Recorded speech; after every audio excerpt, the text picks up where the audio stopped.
Venezuela में तेजी से बदले हालात के बीच भारत ने सतर्क रुख अपनाते हुए अपने नागरिकों के लिए अहम एडवाइजरी जारी की है। ये एडवाइजरी ऐसे समय पर आई है जब अमेरिकी सेना वेनेजुएला के राष्ट्रपति निकोलस मादुरो और उनकी पत्नी सिलिया फ्लोरेस को गिरफ्तार कर चुकी है। विदेश मंत्रालय ने एडवाइजरी जारी करते हुए कहा कि भारतीय नागरिक वेनेजुएला की सभी गैर जरूरी यात्राओं से फिलहाल बचें।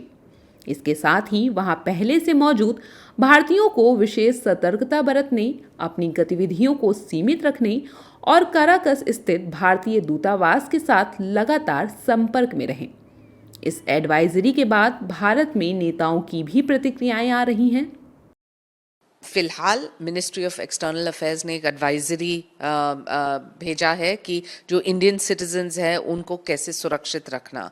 रही बात जब United states of America surgical strike करती है या किसी के मिलिट्री बेस पे एयर स्ट्राइक्स, ये दुखद तो ज़रूर है क्योंकि पूरे विश्व चाहता है अमन शांति, और कहीं ना कहीं एक बुलिंग अप्रोच जो दिखाई देता है उसके प्रति मुझे लगता है कि हमें संवेदनशीलता के साथ ये समझना है कि आज यूनाइटेड नेशंस को आप बुली नहीं कर सकते हैं, लैटिन अमेरिका और साउथ अमेरिका को आपको बुली नहीं करना चाहिए। ये दर्शाएगा we want global peace but we don't want interference in countries. तो मेरे ख्याल से गल्फ कंट्रीज में हो या फिर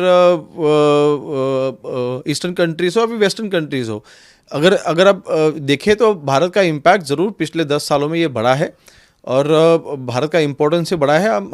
हमारा टारगेट है क्योंकि 5 ट्रिलियन इकोनॉमी भारत की करनी है और इकोनॉमी स्ट्रॉन्ग करने के लिए जो भी स्टेप्स उठाने ज़रूरी वो हम उठा रहे हैं। मेरे ख्याल से अगर यूएस अगर कहीं पर अगर अटैक करता है तो उसके बारे में ज़रूर जो हमारे सीनियर लीडर है या फिर अप्रोप्रिएट जो लीडर है उस बारे में वो बताएंगे। लेकिन भारत का इकोनॉमिक बैकग्राउंड, भारत की इकोनॉमिक स्ट्रेंथ, इसके ऊपर हमारी गवर्नमेंट, सेंट्रल गवर्नमेंट जो काम करे वो आज तक का सबसे अच्छा काम है।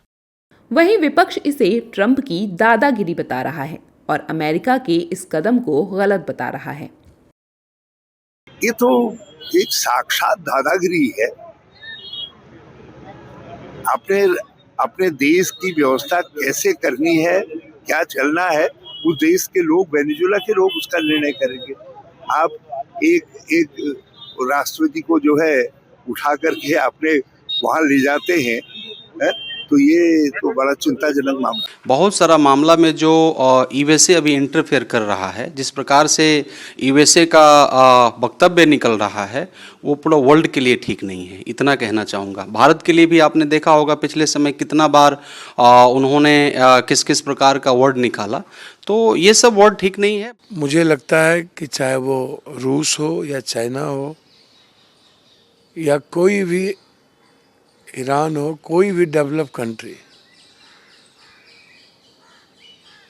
जो हर देश की आर्थिक, सामाजिक, वैचारिक अधिकार में दखल नहीं देना चाहती, वह शांति का प्रयास करेगी।